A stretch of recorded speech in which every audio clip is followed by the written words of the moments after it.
Well, as you can see, I've got my outside hat on.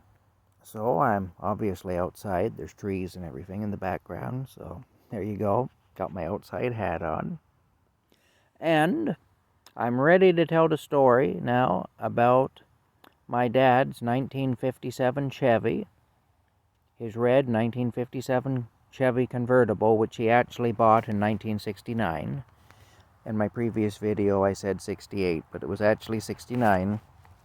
In 68, what he owned was a 1948 Oldsmobile sedan.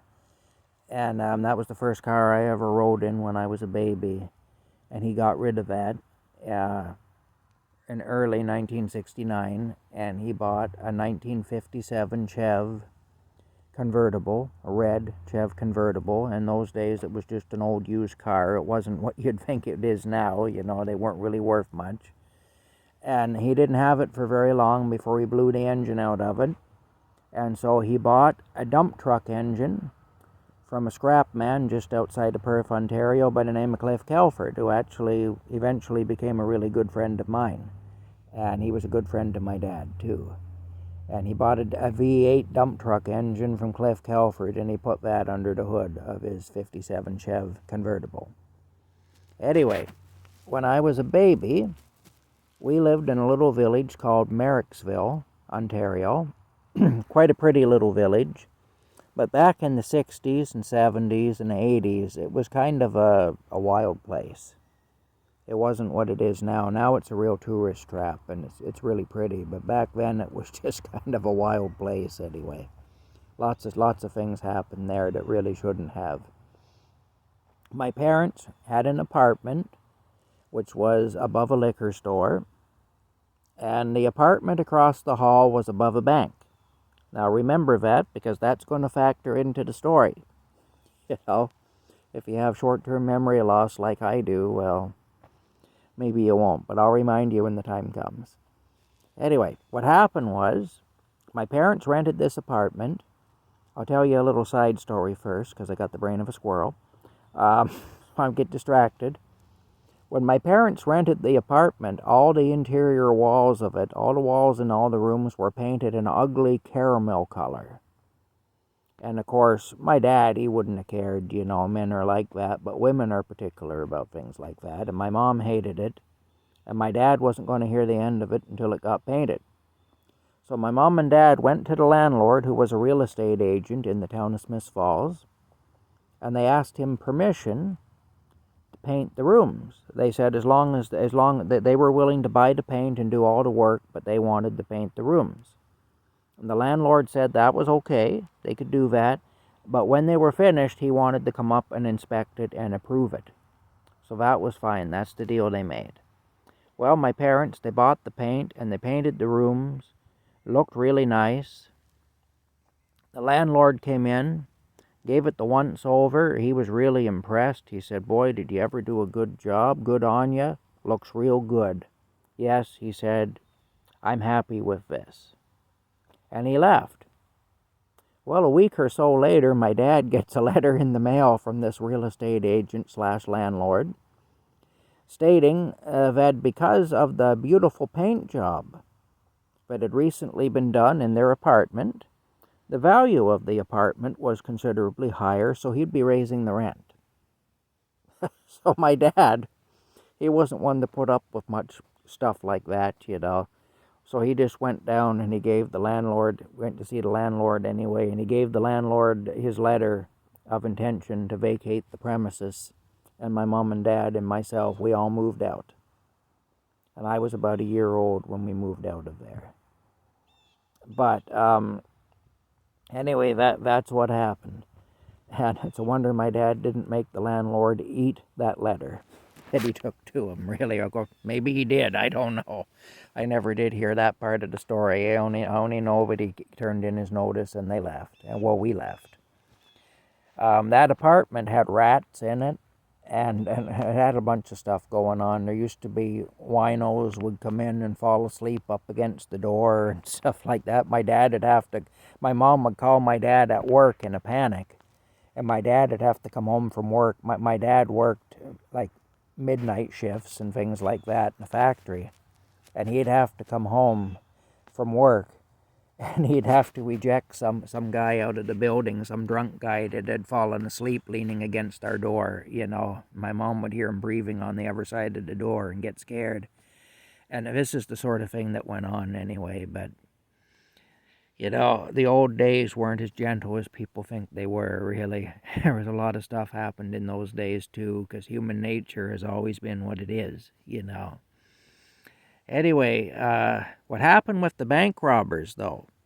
As I told you earlier, this is your reminder, the bank robbers, what had happened was we lived above the liquor store. The apartment across the hall from us, it was above the bank. And the apartment across the hall from us became vacant. So the people moved out, the apartment was empty, and these two bank robbers, they had escaped from a nearby jail called Burris Rapids Institution. It's gone now. It's been torn down a few years ago. It was closed up and torn down. But that's what it was called, Burris Rapids Institution. And there's even a YouTube video somewhere where some urban explorers went through it after it was abandoned. So if you want to see that, you could probably find it somewhere on here. But anyway, they had escaped from Burris Rapids jail, and they had gotten into the apartment across the hall from our apartment. And of course, this was directly above the bank. Well, they managed to go down through the floor and get into the bank vault. I guess security in 1968, 69 wasn't what it is now. They got into the bank vault, and they robbed the bank. And when they left, what did they do? But they took my dad's car. I guess they needed wheels to haul all their loot and to get out of there, so they took my dad's 1957 Chevy. It must have been 1969 that this happened. It must have been early in 69, because we left that apartment in the summer of 69, in the late spring or early summer of 69. And my dad got rid of the 48 Oldsmobile that he had and bought the 57 Chevy in early 69. So it had to be in early 69, I guess, or somewhere in there, that this bank robbery happened, that this break-in happened. Anyway, my dad, like a lot of people back then, he'd park his car and he'd leave the keys in it, he'd leave the windows down and everything else. So cars were pretty easy pickings back then for a thief. If you wanted to steal a car, you pretty much had your pick. And my dad, anyway, he left the car wide open for them with the keys in it and stuff. And so anyway, they took his car. And so what had happened, though, was they ended up at some farmhouse out in the country, and they'd taken the farm family hostage, and they ended up in a standoff with the police, with the Ontario Provincial Police. And eventually they surrendered, and eventually my dad got his car back. I guess when the police went through my dad's car, before he got his car back, after they seized it from this farmhouse property, they found the prison uniforms that these guys had worn stuffed down under the back seat of the car. They had hidden their prison uniforms under the back seat of the car. So that's just another little side note anyway. Unfortunately, that car, in 1971, my dad was in a bad accident with that car. And there was one guy was killed in the car with my dad, and another guy who was in the car with him was seriously injured. My dad was also seriously injured. He was facing what they call motor manslaughter charges for a little while. But the car got sent away to a big lab in Toronto, Ontario, that was owned by the OPP. And the car was torn apart. And it was determined that it was a mechanical failure that had caused the accident. The front end suspension part had broken. And that's the reason that the accident happened. And so my dad had his charges dropped on that basis. My dad was racked with guilt over that accident for the rest of his life, though. It really affected him, And actually, the guy that was killed in the car was a guy that was going to buy the car from my dad. This accident happened on Valentine's Day, 1971. And this fella, he was just a young fella, he was going to buy the car from my dad for $90. And my dad took him out for a ride in it to show him what the car could do. And unfortunately, that was the last ride for that fella. And, hurt an awful lot of people anyway. That fella's family was devastated. My dad was devastated. The other fella that was in the car with them, who was a friend of the fella that was looking to buy the car, he was badly hurt, and I'm sure he was devastated too. It was just a terrible accident anyway, and like I say, I know my dad was racked with guilt over it. He started talking, my dad died at 51 years of age in 1988. And I remember that the summer, right before he died, just about a month and a half before he died, he started to talk to me about that accident, and he fell apart. He actually broke down. And my dad was a real old-fashioned tough guy, and he didn't break down, but he did that day. And so, like I say, that was with him for the rest of his life anyway.